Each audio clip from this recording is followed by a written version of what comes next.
Assalamu alaikum students. I am Sir Nasir from the platform of MV Academy Sakhar. बेटा आज मैं आपको mathematics का एक टॉपिक समझाने जा रहा हूं कि how to find out square root of large number within a 5 second. आपको एक बहुत ही आसान सी ट्रिक समझा रहा हूं कि आप विद इन अ 5 सेकेंड बड़े नंबर का आराम से स्क्वायर रूट फाइंड आउट कर सकते हैं। इसके लिए आपको सबसे पहले बस एक मर्तबा की मेहनत ये करनी है कि आपने 1 से लेकर 10 तक नंबर्स लिखने और उनका स्क्वायर लिख लेना है। 1 का स्क्वायर क्या होता है जी? 1 होता है। 2 का स्क्वायर क्या होता है? 4। 3 का स्क्वायर 9। सिमिलरली 4 का स्क्वायर 16। 5 का स्क्वायर 25 एंड टिल 10। आपने सारों के स्क्वायर इधर लिख लेने एक साइड पे और एक साइड पे आपने नंबर्स नोट डाउन करने।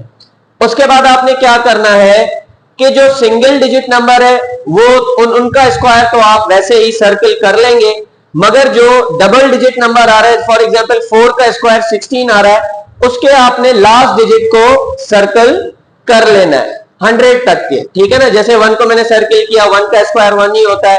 2 का स्क्वायर 4, इसको भी सर्कल किया। 3 का स्क्वायर 9। नाउ 4 का स्क्वायर है 16, तो मैंने सिर्फ लास्ट नंबर को स्क्वायर सर्कल किया।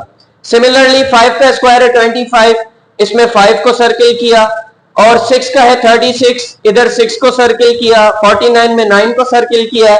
64 में 4 को सर्कल किया है। 81 में 1 को सर्कल किया है एंड 100 में लास्ट 0 को सर्कल किया है। अब आपने इनकी मदद से इनके स्क्वायर रूट कैसे निकालने?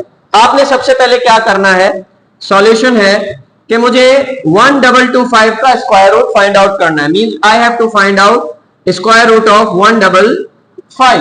अब आप इसको कैसे करेंगे कि आपने पहले 1225 को इसका लास्ट नंबर चेक करना है।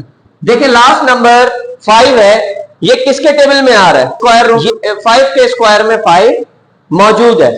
तो आपने, क्योंकि इसका जो आंसर आएगा वो डबल डिजिट से बड़ा आंसर नहीं आएगा, इसका स्क्वायर रूट कभी भी डबल डिजिट से बड़ा नहीं आएगा। तो 5 जो है, ये 5 का स्क्वायर रूट है 25। तो देखिए सर्कल किया हुआ है आपने 5 को, ये मौजूद है 5 में। फिर उसके बाद आपने नेक्स्ट स्टेप क्या करना है, आपने ये 2 नंबर खत्म कर देने। अब आपने देखना है 12, आपके पास 12 बच रहा है। देखिए 12 जो है वो किन 2 नंबर्स के बीच में आ रहा है? वो एक तो 3 के स्क्वायर और 4 के स्क्वायर के बीच में आ रहा है। मींस 9 से बड़ा होगा और 16 से छोटा होगा। तो अब आपने देखना है 12 के नियरेस्ट और लेसर कौन है। तो 12 के नियरेस्ट 9 भी है, 16 भी है। तो इस केस में आपने छोटा नंबर उठाना है। कौन सा उठाना है? आपने 9 को सिलेक्ट करना है जो कि 3 का स्क्वायर है। तो अब आपने 9 नहीं लिखना, आपने बल्कि 3 लिखना है। क्यों? क्योंकि 3 का स्क्वायर 9 है ना, तो 3। नाउ बेटा अब आप अपने कैलकुलेटर पे चेक कर सकते हैं कि इसका आंसर है 35। तो 35 इंटू 35 इज इक्वल्स टू 1225। इसी तरह से ये एक आपके पास नंबर मौजूद है कि आपने 1024 का स्क्वायर रूट फाइंड आउट करना है। अब आपने क्या करना है, दोबारा से 1024 लिखा, आपने 2 डिजिट्स के लिए लाइन लगाई।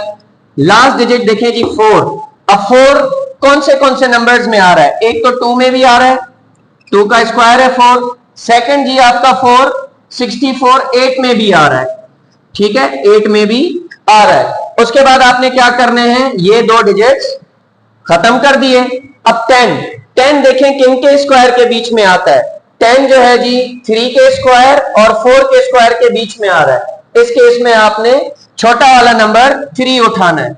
अब कैसे मालूम किया जाए कि 3 के बाद जो दूसरा डिजिट है वो 2 होगा या 8 होगा? आपने क्या करना है, ये 3 है ना, इससे एक नंबर आगे जाए, क्या आ जाता है 4, उसको मल्टीप्लाई करवा देना है 3 के साथ। मींस 3 है तो आपने एक डिजिट आगे जाके उसको 3 से मल्टीप्लाई करवाना है। 3 4 12। अब आपने ये देखना है कि ये वाला नंबर 10 है, 10 तो है लेस देन 12। अब 10 क्या है? 12 से छोटा है। इस केस में आपने छोटा नंबर सिलेक्ट करना है। अगर फॉर एग्जांपल यहां पर ये नंबर छोटा आता और ये नंबर बड़ा होता तो फिर हम 8 चूज करते। तो इसका बेटा स्क्वायर रूट हुआ, क्या हो गया इस केस में 32। So it was all about today's lecture. मुझे उम्मीद है कि आपको ये ट्रिक बहुत ही आसानी से समझ में आ गई होगी। For more detailed videos, for more detailed lectures, you may get admission at MV Academy Sakha or contact us on these numbers. Thank you very much.